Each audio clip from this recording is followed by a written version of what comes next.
Hello and welcome to Byjus Exam Prep IAS. As part of a comprehensive news analysis, today we'll be discussing 5 important articles of the Hindu newspaper, daily edition. Before we begin, some important announcements for you. First, as always, we are available on Telegram, so do download the app via the QR code given here or the link given in the description below. Thereafter, there are some important sessions lined up for you.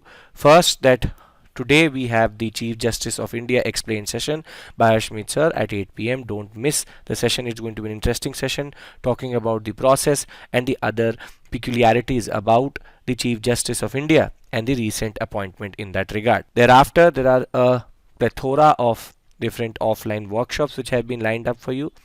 One at Lucknow, then one in Hyderabad, New Delhi, and in Chennai. And as always, you have a mock test, thereafter a workshop with the faculty. So if you are in the cities, you should interact with the faculty and use this platform for your preparation. With this, let's try to understand the first topic itself, which is UK's political crisis. It has now become a joke in world politics that anything can last more than a British Prime Minister. When we talk about Liz Truss's journey as a Prime Minister, it is one of the most peculiar and the shortest one in that regard. So she now has the distinction of being UK's shortest Prime Minister for 44 days. If you include the day she resigned, 45 days. So what is the concept? Before we go into the nitty-gritty and a very important word which was used, which is the 1922 committee, we'll try to understand what does that 1922 committee mean, and over and above that, what are the implications. Why is she gone? That is the most important point. And why is that there is so much political turmoil in Britain itself? When we talk about Britain, we already know that after Brexit there has been a lot of economic distress, and generally EU did not make it very easy for the British to leave the EU, and as it is, it was a very reluctant member of the EU. But once Brexit came through, the agenda was somehow revive back the British economy, and that was based on different types of ideas and understandings. Liz Truss came with the concept that she will only bring growth, and the growth agenda was based on tax cuts. So what she planned in a way was that she's going to cut the tax for the ultra rich, a 45 billion pounds package which she introduced, and that would in turn induce a lot of growth in the British economy. However, what happened was that people did not have confidence in the way this tax cut was brought in, because if the government is not going to take taxes from the ultra rich, 45 billion pounds of it, then where does the money come from when it comes to their receipts? The concept was that the government was most probably going to raise these loans in the market, and the market tanked on this concept that the government was borrowing and the pound was in free fall at that point of time.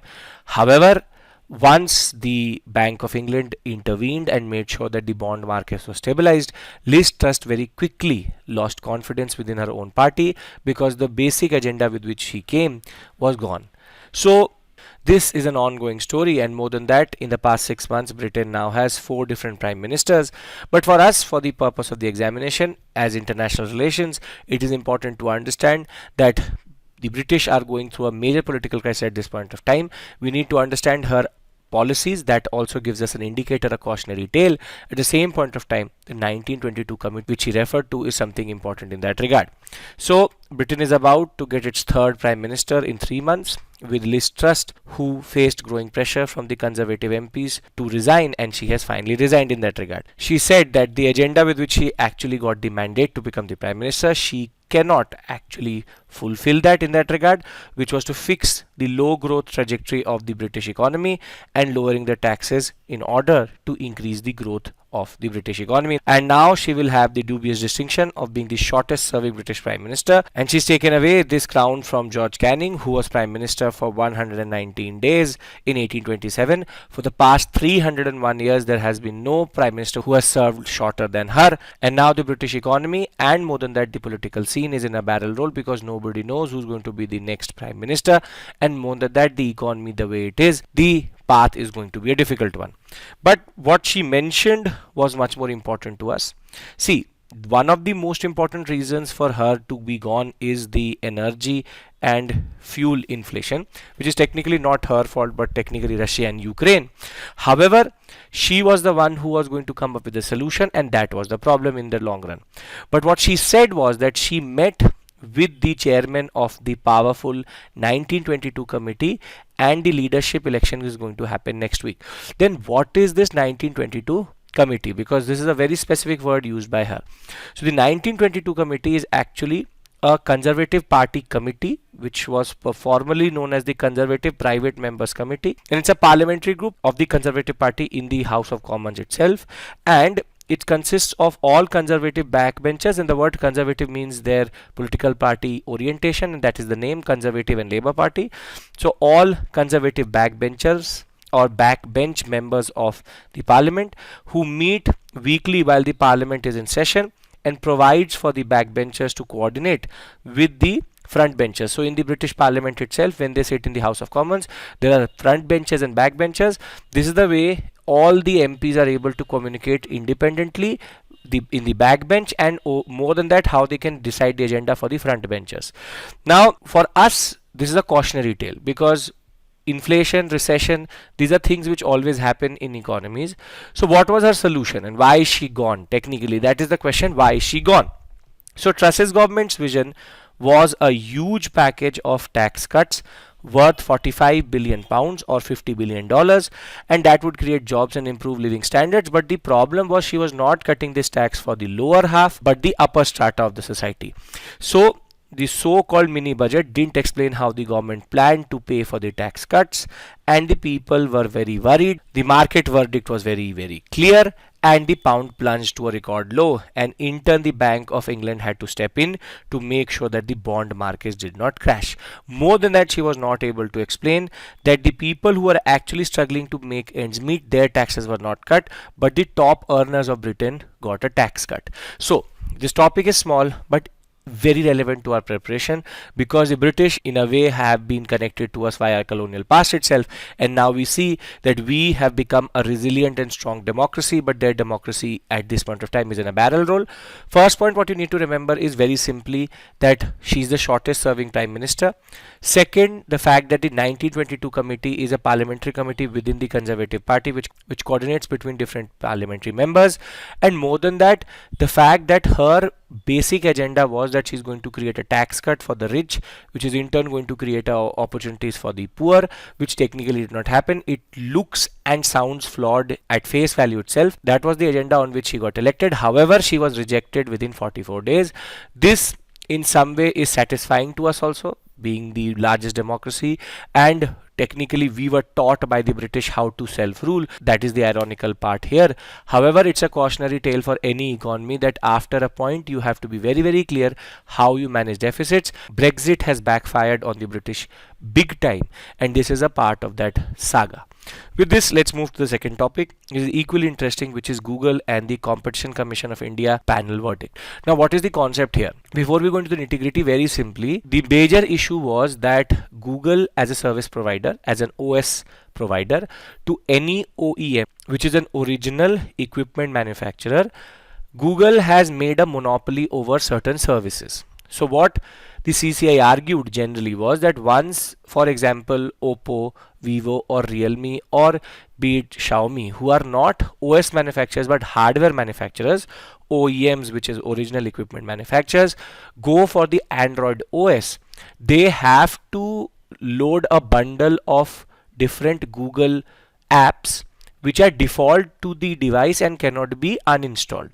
So in a way, Google makes it a precondition, for example, the App Store, Gmail, YouTube, all these things to be bundled with the device itself, and Google does not give the option to either the consumer or the OEM to remove these apps.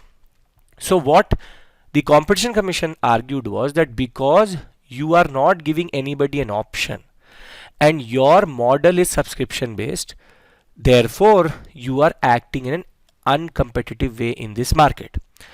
Google gave an example of Apple, that it's a competitive market. We are as of right now competing with Apple. So then we have to do something like this. So the CCI actually said that the Apple model is totally different.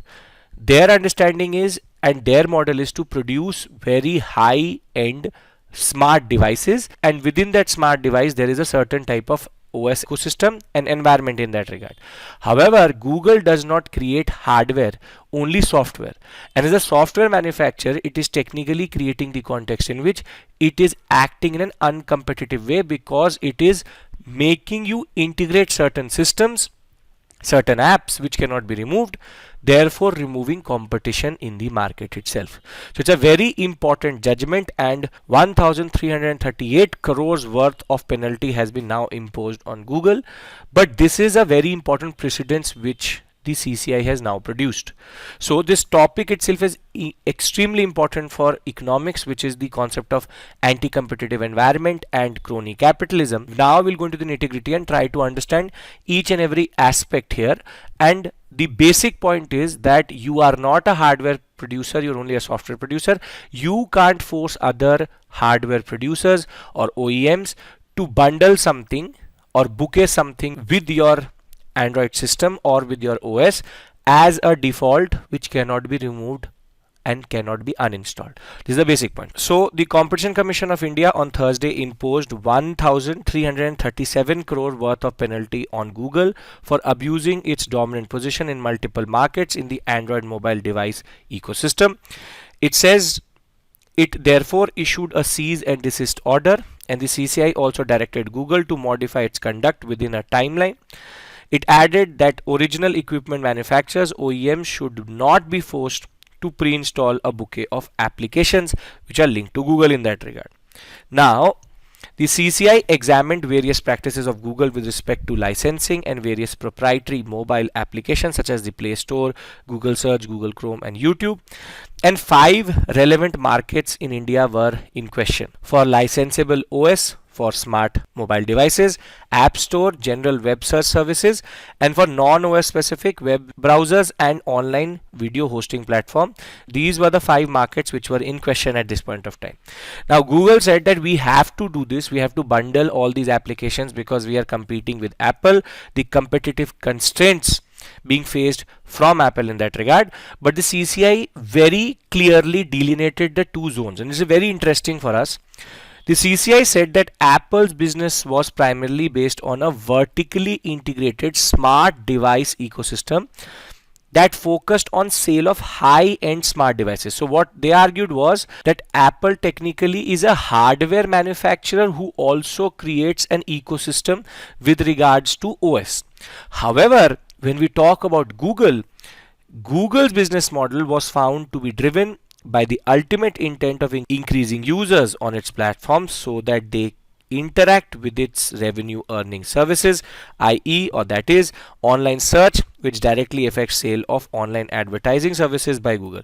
So here it's a software company, here it's a hardware company. Technically, Apple itself becomes an OEM, which is original equipment manufacturer. However, Google is just a service provider. And this differentiation is extremely important for the world because now CCI has created a precedence that in the name of competition, you can't bundle things or argue that because we have to fight with Apple, we have to do this in that regard. This is a very important concept and a very important precedence which the CCI has created. Now, the Competition Commission therefore further went on to argue, now that it has been decided that Google is a service provider and Apple isn't, the Competition Commission in that sense says that in relation to app stores, the demand came from smart devices OEMs, which is that basically the hardware manufacturer creates the demand. App developers and the end users are the technical target here. From this perspective, it was found that there was no substitutionability between Google's Play Store and Apple's App Store. Basically, Apple being a hardware and software manufacturer is technically creating the demand also and the supply also. However, the demand for Google's Play Store is not coming from its own hardware but from hardwares of the OEMs in that regard. Based on these findings, the CCI found Google to be dominant in all above relevant markets, and it said that the Mobile Application Distribution Agreement (MADA) ensures that the most prominent search entry points, search apps, widgets, and Chrome search browsers were installed on Android devices. It also alleged secured significant competitive edge over its competitors in relation to other revenue earning apps such as YouTube.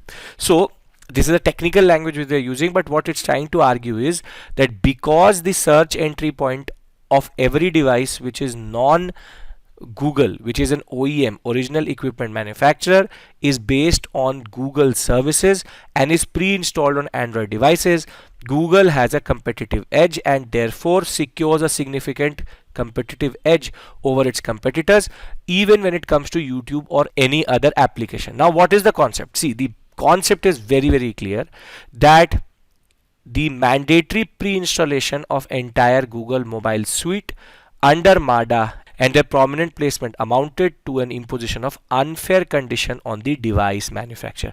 This is the basic conclusion which the CCI has come to. Now let's try to decode it again.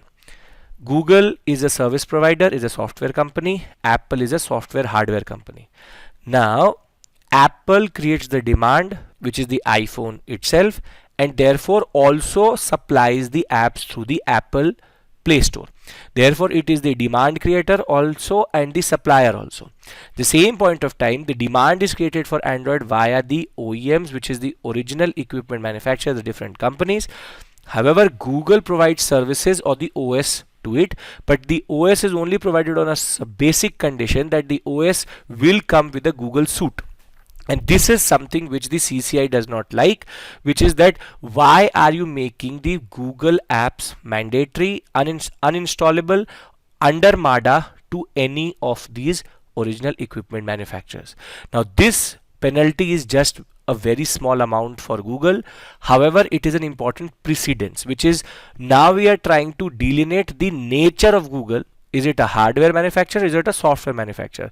Now the CCI has made it very, very clear that your business model is based on subscription, going to a certain search engine, then which is then in turn linked to advertisement. There is already an advertisement case with the CCI. If you remember, we covered last week itself. Now what the CCI is trying to argue is you are a software manufacturer. Stop pushing or stop pre-installing all of the Google app onto a mobile and make it a precondition to get Android. Android should be available without Google also. And this is a very significant judgment in that regard. With this, let's enter the third topic, which is Vultures of Tamil Nadu, an important topic with regards to paper 3 itself.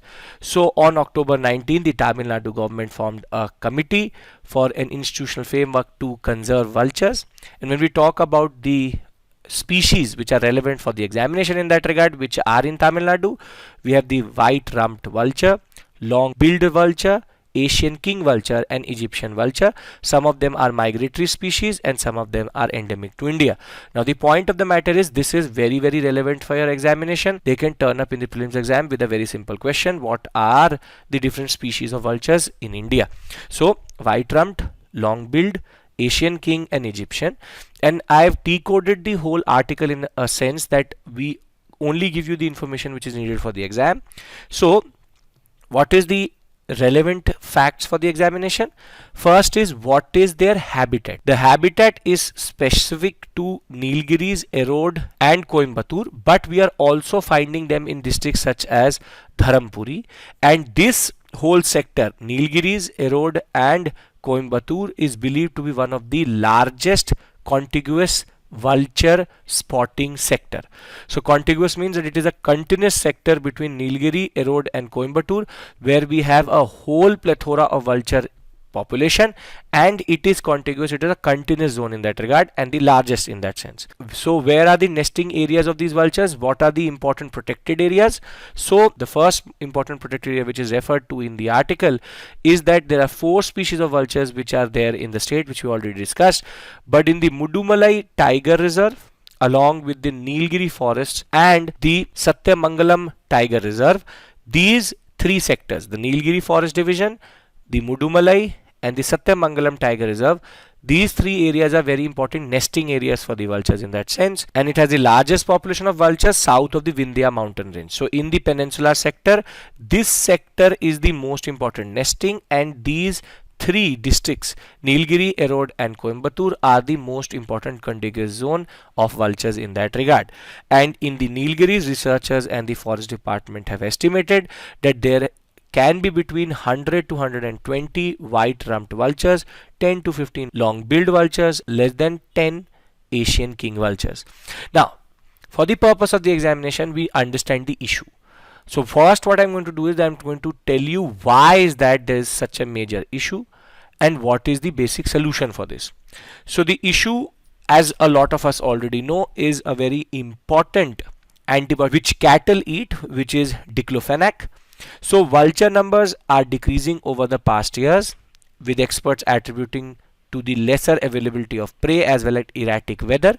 So they're arguing that because of the upper air circulation, which does not allow for certain migrations, and the lesser availability of prey because the vulture habitats are now on major routes in that sense, along with non-steroidal anti-inflammatory drugs which are given to the cattle, can also lead to the vulture population crashing. This is a very known concept in that sense. And the most important NSAID, which is the non-steroidal anti-inflammatory drug which is given to cattle, is diclofenac.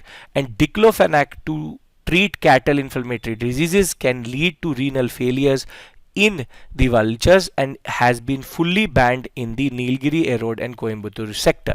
However, another important aspect which has been pointed out in this article is that temple tourism in the Sigur Plateau has also led to a dislocation of the vulture habitats in that sense, and this in turn has become a new type of issue which we have seen through this article.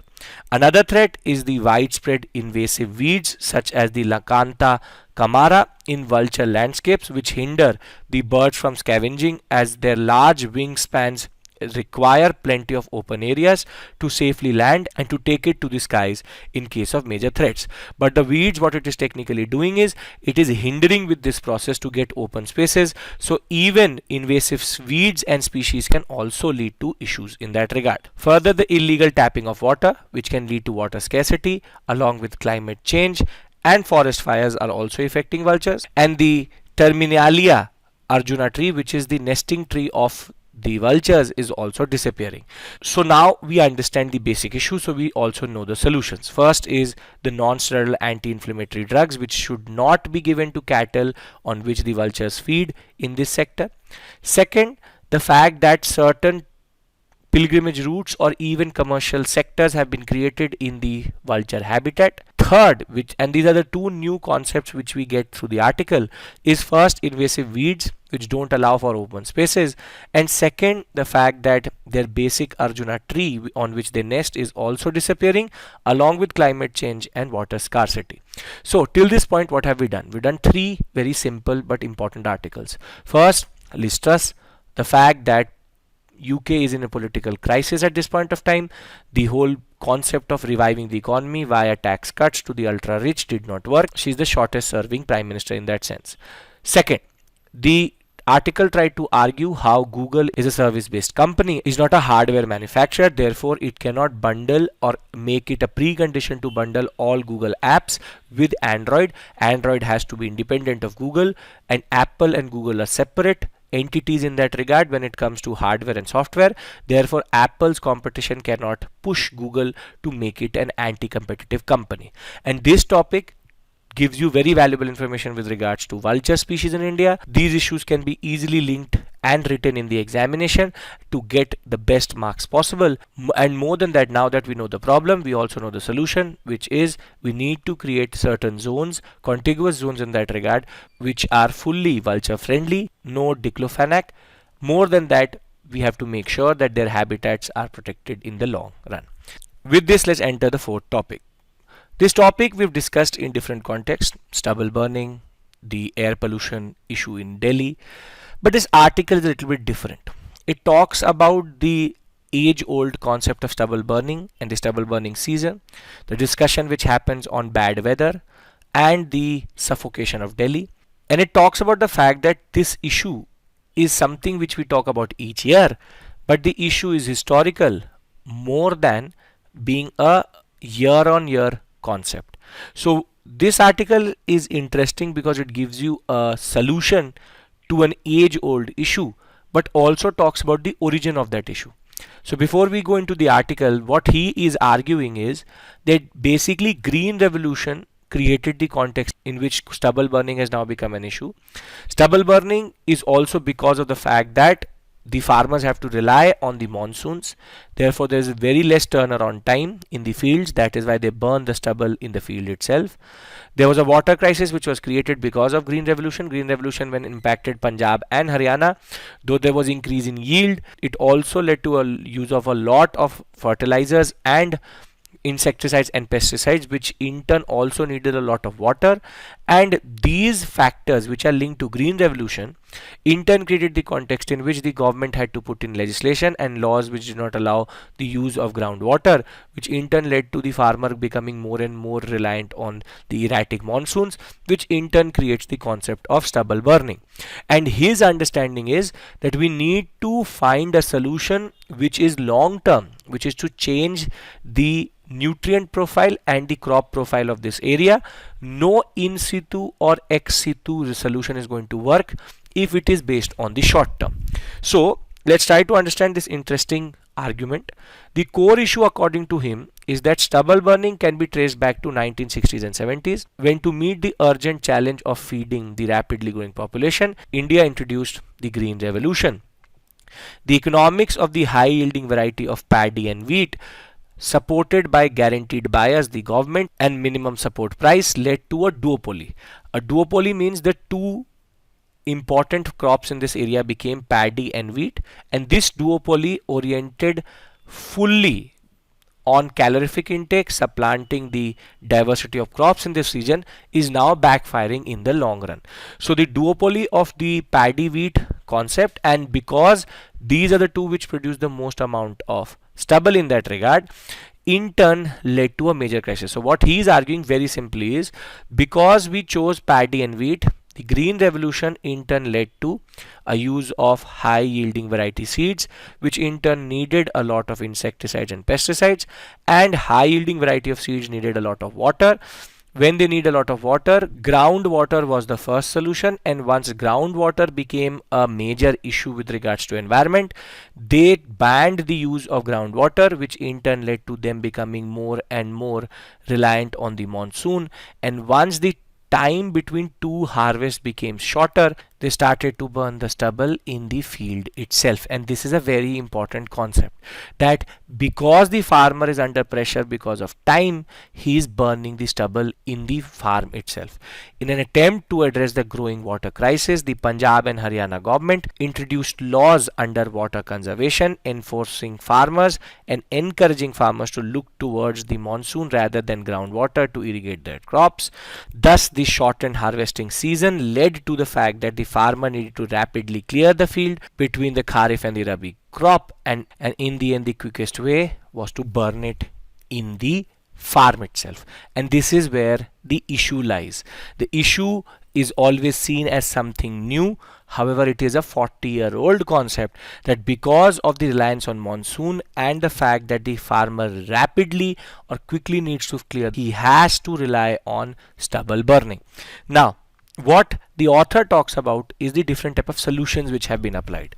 The first type of solution is in situ solutions, such as the happy seeder or biocomposters, while the ex situ, which is taking it away from the field itself, is collecting it, using it as fuel in boilers, and we've already discussed the concept of pelletization and torrefaction, or to simply burn away alongside with coal in thermal power plants, the concept of pelletization and torrefaction. There have also been economic incentives which have been given to the farmers to stop this burning. However, it is not going to work in the long run because the issue is based on the crop. So the real solution which the article offers, and which is relevant for the examination because we can write it in the mains exam, is that the entire value chain of agriculture in this region needs to change if air quality, water and nutrition and climate goals have to be met. In practice, this means that there needs to be a substantial reduction in the amount of paddy being grown in the region, and replacing it with other crops of equally high yielding, in demand and agroecologically suitable, such as cotton, maize, pulses and oil seeds. And this is a new solution which we have for the examination, which is need to change the whole nutrient profile of this area, because stubble burning will happen if the farmers are going to be reliant on monsoons, and if it is going to be based on paddy and wheat. So this article is unique because it gives us a totally unique solution, unlike other articles. We saw pelletization and torrefaction last week, but now we have another concept in that regard. With this, let's enter the last topic, which is low exports and 1+ strategy. I have chosen this topic for a very simple reason.